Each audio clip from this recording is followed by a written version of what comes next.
Facebook Live. Come on, it's Financial Fridays. And you guys come on in the room. Let's get this show on the road. So it is Friday, and as you know, I try to bring you all a little something every Friday called Financial Fridays, where we talk about something around in the area of finance. So whether it be credit, whether it be wealth building, where we entrepreneurship, eliminating debt, something. We try to do that every Friday. So I hope you guys are enjoying what we're doing. And as you come in the room, if this is your first time, I got a couple of things I need you to do. First of all, I need you to say hello. Then I need you to hit that share button. And then during the course of this dialogue, feel free to put your comments in the comment section. I'll do my best to try to get to as many of your comments as I can, but if not, I promise you, I do go back through the comments and respond to them. So sorry, I was getting a phone call. So let's see. All right. So Melanie, how you doing, ma'am? Joe, how you doing? Sasha, what's going on, brother? Dale, how are you? So, all right, y'all, again, hit that share button as you come in. Make sure you say hello, and then do me a favor. And please, if you have any questions or comments, make sure that you hit the share button. And we're going to go ahead and get started, okay? All right, so, of course, as you guys see by the title, I want to talk a little bit about why drug dealers, doughboys, those that are in the trap game, whatever you want to call them, are some of my my absolute favorite business people and entrepreneurs. A lot of times, and we're going to talk about why. So there are some things that I have learned. There are some things that I've experienced. There are some things that I've seen in that group of men and women that I've come to admire. And so let me first start out by saying that I admire from an entrepreneurial standpoint, from a business standpoint. There are some things that I think that we can take away from them, from what they do, that I just enjoy. So it is what it is. And so I want to talk about it. I'm going to say flat out again, this is no way, shape, or form, I have to say this, me endorsing selling drugs or anything like that.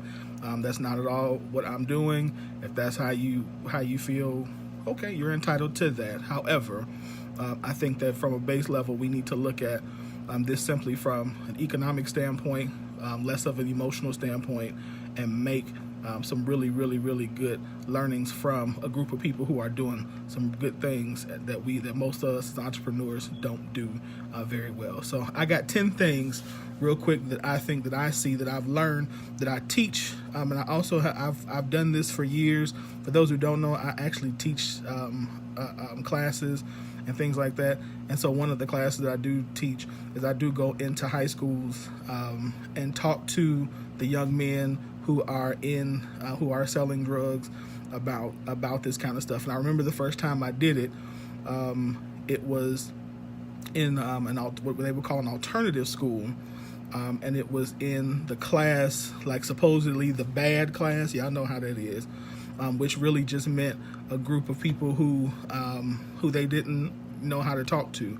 And so we talked a lot about, this, and it was really good, a really good lesson, really good session. And a lot of the young men appreciated this information, because oftentimes, again, a lot of times people just don't think you're paying attention, or you're seeing them or offering them something. So instead of us looking down on people, I say we help them. I say we talk to them and let people be people. Plus, let's be serious. Can we be honest for a second? If you ain't never been that broke,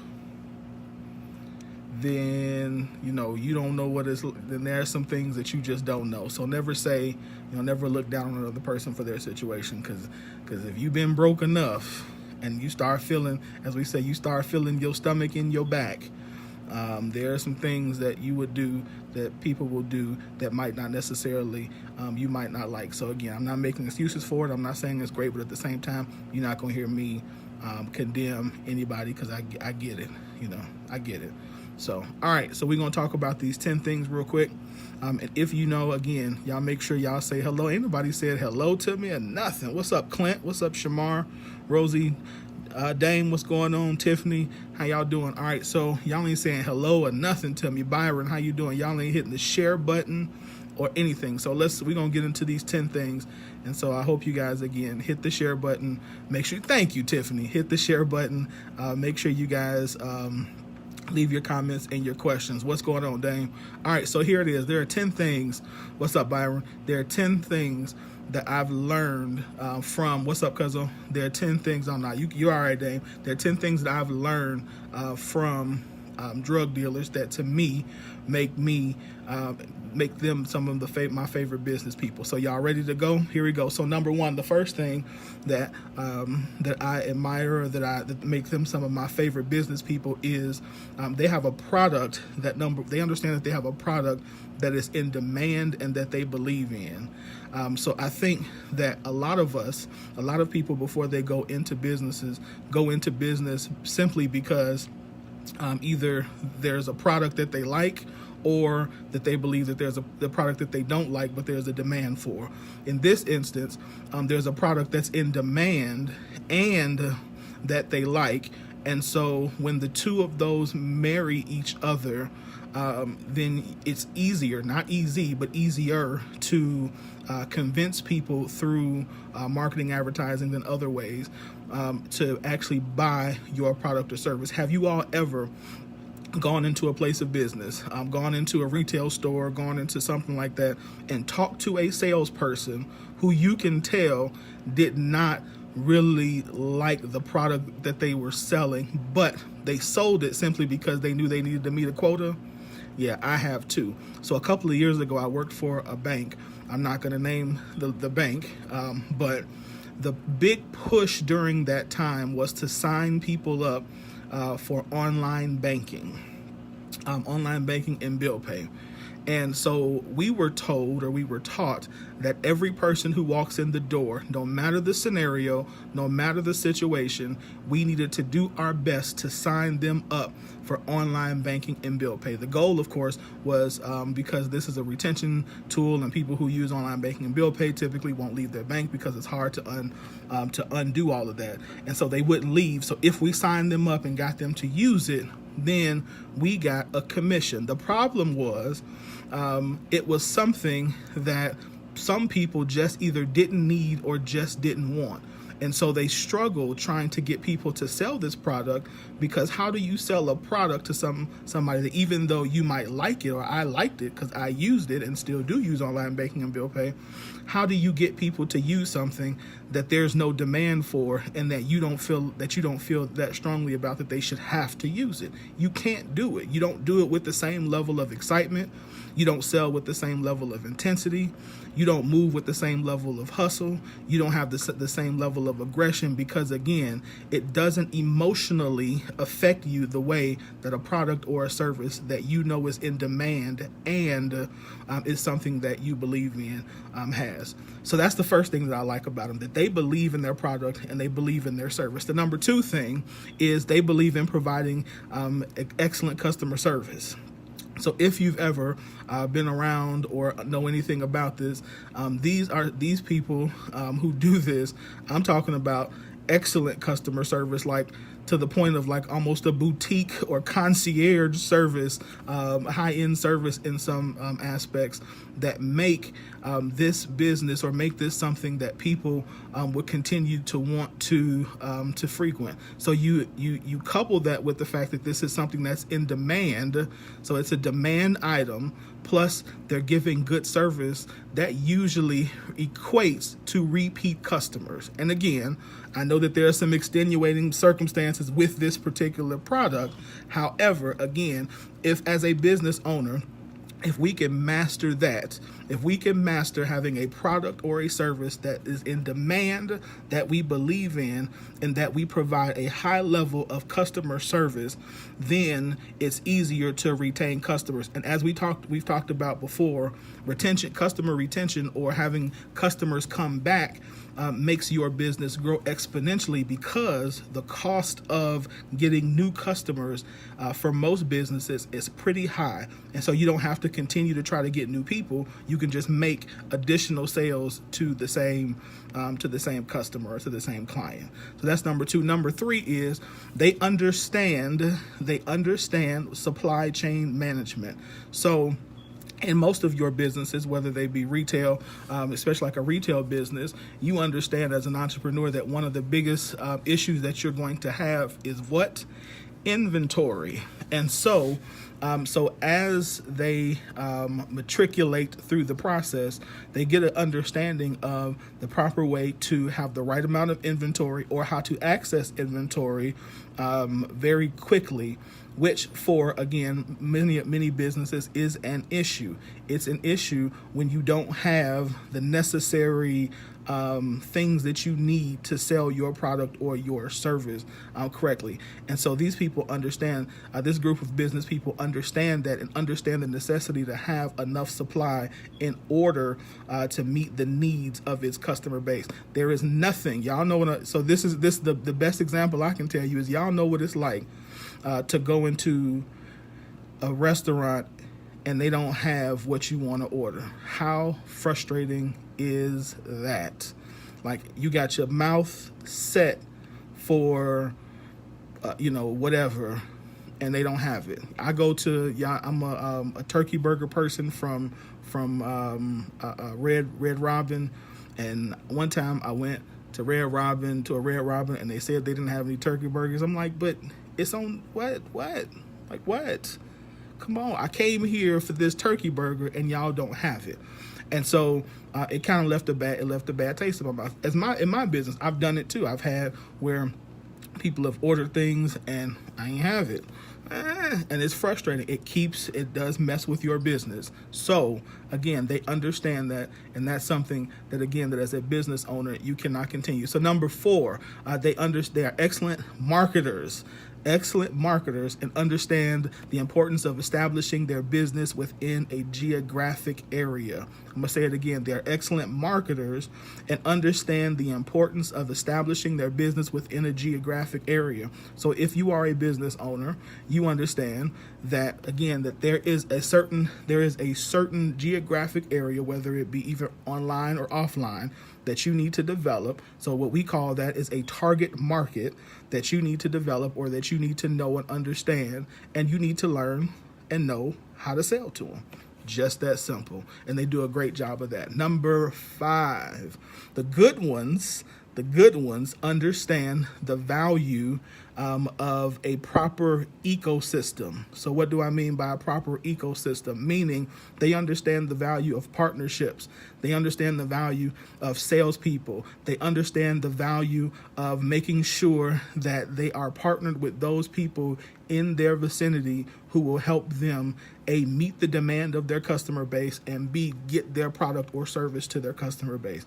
Often as entrepreneurs, as business owners, we pigeonhole ourselves because we think that in order for us to grow our business, we have to do it by ourselves. That is a huge mistake that many of us make. Listen, there is power in partnerships. There is power in having the right ecosystems. There are people who are in places that have access to things that you don't have access to or can't be. And so if they are your partners, they can look out for you and say, hey, listen, there's this opportunity that I heard about that I think would be great for you. And so I sent this customer to you because because I know that they need your product or your service. That's a part of your ecosystem. That's a part of the group of people who you need to surround yourself with in order to help your business grow.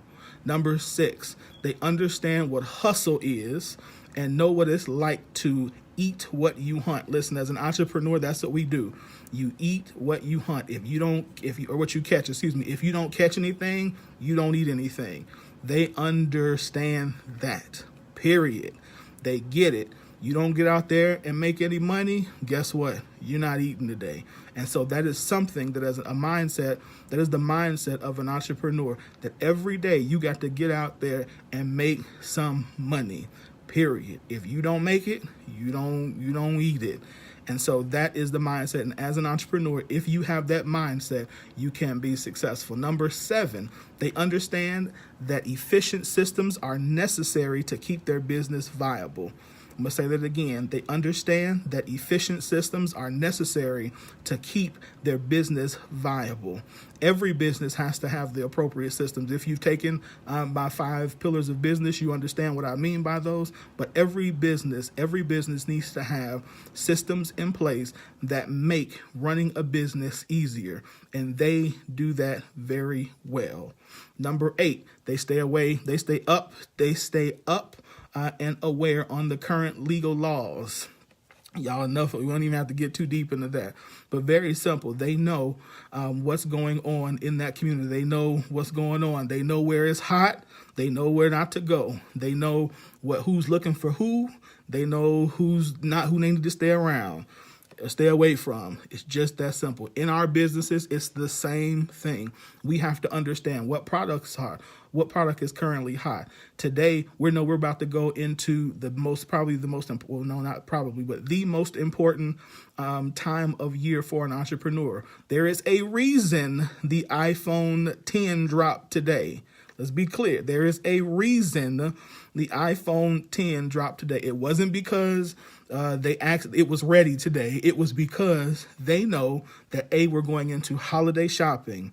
They know, Apple knows that this is the time of year where people are more likely to spend because they're going to go, this going into holiday season. They also know that earnings season is coming. And so if you haven't noticed, me and my cousin looked a little bit earlier. In the matter of one day, the stock price of Apple went up $10 simply because two reasons. Number one, they launched the iPhone X, and number two, the unemployment report came back good. So those two things alone, on the strength of those two things alone, the stock price, the value of that company went up by $10.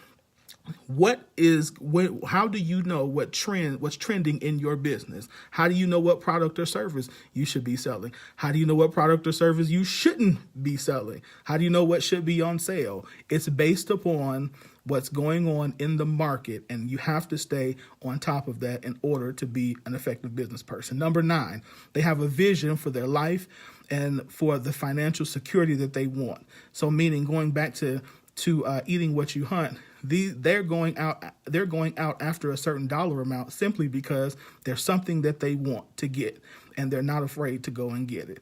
And that's one of the things as business owners and as entrepreneurs that we have to live on. Listen, you're doing this for freedom. We do this because it's a passion, but let's just be clear. People are in business to make money. They want to make money. Don't be upset about it. Don't be apologetic about it. Charge them and make money. That is the goal. If you're not in it to make money, don't call it a business. Call it a hobby and give it away for free all you want. But if it is a business, it cannot be a business unless you are making money. More so, unless you are making a profit. So again, make a profit. Number 10, and the last one, is they understand the importance of communication throughout their organization. If you've ever been around any type of enterprise, you understand that communication is key. And I'm saying communication on a fast level. I'm not talking about we got to pick up. I'm talking about this enterprise is communicates very well, because if they don't communicate, then that usually tends to be an opportunity where sales or where service lacks.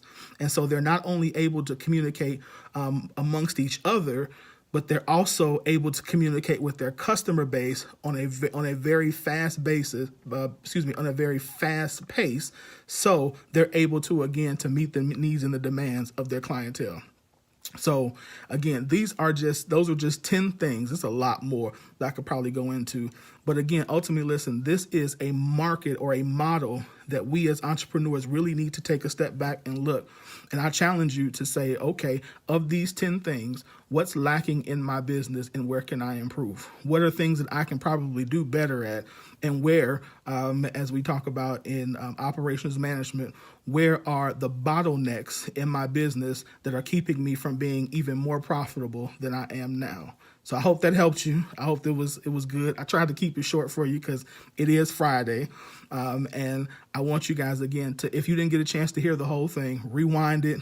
Once it's over, take a look at it, take a listen, and see, again, what areas you can improve in your business. As always, if you have any questions, put them in the comments, or you can always inbox me and ask me, and I'll do my best to get back to you as soon as possible with a response. Last but not least, if you all missed this last Tuesday's Scoop Radio show, I just posted the link on my page. Justice Wordlaw was our guest. He talked about social media marketing. He talked about how you can use and leverage social media to get your product and service in front of more people. He talked about some stuff I ain't even know about. And so I definitely would suggest that you go back and listen to that show if you are an entrepreneur. Also, last but definitely not least, if you haven't downloaded your free copy of Nouveau Exposure magazine, go do it today. It's a good magazine. It's a great magazine. It's a part of the Global Drive family. So you can just go to nouveauexposure.org. Cost you nothing. It don't cost you nothing. I'm not selling nothing to you. It's just go to nouveauexposure.org and download the magazine today. And I hope you enjoy it. All right, guys, y'all have a good day. Again, hit the share button if you did not already get a chance to. And like I said, if you have any questions, do that today. Love you. Be blessed. And as always, remember that there is more inside of you than you actually even know. It's just up to you to do the work to get it out. All right, have a good day.